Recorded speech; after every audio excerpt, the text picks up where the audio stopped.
A reading from the book of the prophet Isaiah. Rise up in splendor, Jerusalem. Your light has come. The glory of the Lord shines upon you. See, darkness covers the earth, and thick clouds cover the peoples. But upon you the Lord shines, and over you appears his glory. Nations shall walk by your light, and kings by your shining radiance. Raise your eyes and look about you. They all gather and come to you. Your sons come from afar, and your daughters in the arms of their nurses. Then you shall be radiant at what you see. Your heart shall throb and overflow. For the riches of the sea shall be emptied out before you. The wealth of nations shall be brought to you. Caravans of camels shall fill you, dromedaries from Midian and Ephah. All from Sheba shall come, bearing gold and frankincense, and proclaiming the praises of the Lord. Verbum Domini.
A reading from the letter of St. Paul to the Ephesians. Brothers and sisters, you have heard of the stewardship of God's grace that was given to me for your benefit, namely, that the mystery was made known to me by revelation. It was not made known to people in other generations, as it has now been revealed to his holy apostles and prophets by the Spirit, that the Gentiles are co-heirs, members of the same body, and co-partners in the promise in Christ Jesus through the gospel. Verbum Domini.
Dominus vobiscum. Lectio Sancti Evangelii secundum Mattheum. Gloria tibi, Domine.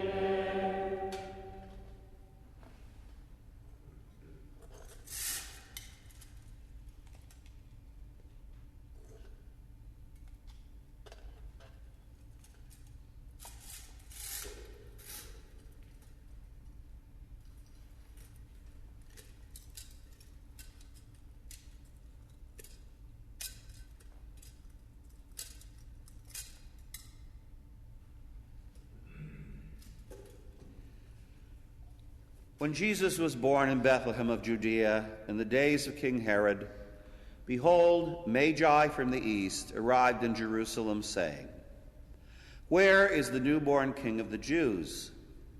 We saw his star at its rising and have come to do him homage." When King Herod heard this, he was greatly troubled, and all Jerusalem with him. Assembling all the chief priests and the scribes of the people, he inquired of them where the Christ was to be born. They said, "In Bethlehem of Judea, for thus it has been written through the prophet, and you, Bethlehem, land of Judah, are by no means least among the rulers of Judah, since from you shall come a ruler who is to shepherd my people Israel." Then Herod called the Magi secretly and ascertained from them the time of the star's appearance. He sent them to Bethlehem and said, "Go and search diligently for the child. When you have found him, bring me word, that I too may go and do him homage." After their audience with the king, they set out. And behold, the star that they had seen at its rising preceded them, until it came and stopped over the place where the child was. They were overjoyed at seeing the star, and on entering the house, they saw the child with Mary, his mother. They prostrated themselves and did him homage. Then they opened their treasures and offered him gifts of gold, frankincense, and myrrh. And having been warned in a dream not to return to Herod, they departed for their country by another way. Verbum Domini.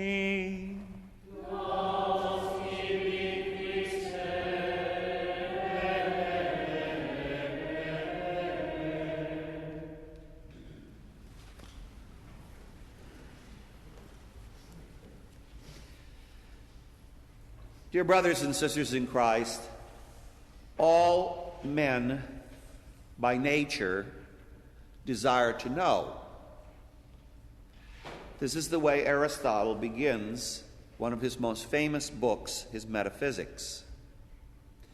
In this book, he recounts the fact that because we have intelligence, we want to know the why and wherefore of this world, and that there is wonder that stimulates us when we first experience nature, to want to know what the big picture is and the big explanation of what exactly our world is all about and what we are all about.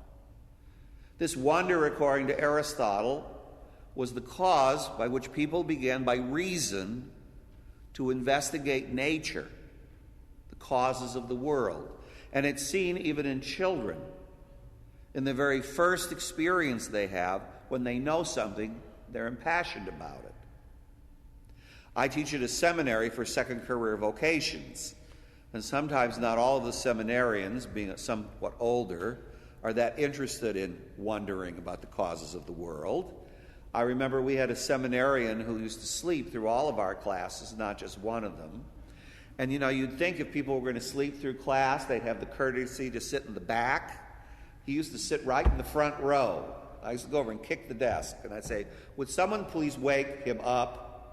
Anyway, he got ordained. It was in a diocese that desperately needed priests, and he was made a pastor the first year of his ordination.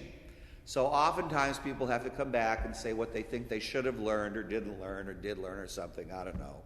Anyway, he came back and he started this talk, and he said, I have been a pastor for an entire year, and in that year, nobody in my parish has ever asked me a theological question, thus intimating that perhaps it was useless to study anything to be a priest. Well, we have this very astute Franciscan who's Capuchin. He's our academic dean. And during this talk, he leaned over to me and he whispered in my ear, well, evidently in the year he's been a pastor, there's one group of people in his parish he's never talked to, and that's the children. Because they ask nothing but theological questions. Who made God? Who made the world? Why does the rain come down? The intellect has this dynamism to go to ultimate things. Unfortunately, according to Aristotle, the most ultimate thing we can arrive at is to know the final explanation, which he understood we cannot do by our own power in this life. We seek light, we seek understanding. But all the things we understand here should drive us to the fact that this world is very mysterious. And the only final thing that can fill our desire to know is to know God as he is in himself, which we cannot do on this earth. We can only do that by the light of glory when we go to heaven. This light of glory is what stimulates people here on earth to seek. Adam and Eve experienced the ability to go to heaven because they had grace, and yet they lost it. And when they lost it, the light left the human race. We entered the period which the prophet Isaiah describes in the first reading as the darkness that covers the earth and the thick clouds that cover the people. But then Isaiah explains that the very light that we seek was the light which God would bring back to us in our redemption. That the preparation for this redemption is found in faith in Israel first. Isaiah says, but upon you the Lord shines, and over you appears his glory. Raise your eyes and look about. And this light was not only given for Israel, but since all men by nature desire to know, it was also given even to those who did not experience the first revelation in the First Testament with the glory of the Lord that filled Mount Sinai with cloud and lightning and caused people to tremble. But it also had to be experienced by everyone, the entire human race. St. Paul explains this in Ephesians, where he says that this mystery was known to me by revelation, that the Gentiles are co-heirs with the Jews, co-partners in Christ Jesus, the Gentiles. In today's reading, in today's feast, Epiphany, we have the light that again shines in the darkness of our world. Christ was generated, he was conceived, the light began to come in the womb of Mary on March 25th in the Annunciation. The baby came forth from the womb on December 25th, the Feast of the Nativity. But if no one had ever known about Christ, how would we be saved? If all men desired to know and we didn't know about our redemption, we didn't know that we could go to heaven, it hadn't dawned on us, if we slept through class the whole time, how would we be saved? The light had to enter into our knowledge.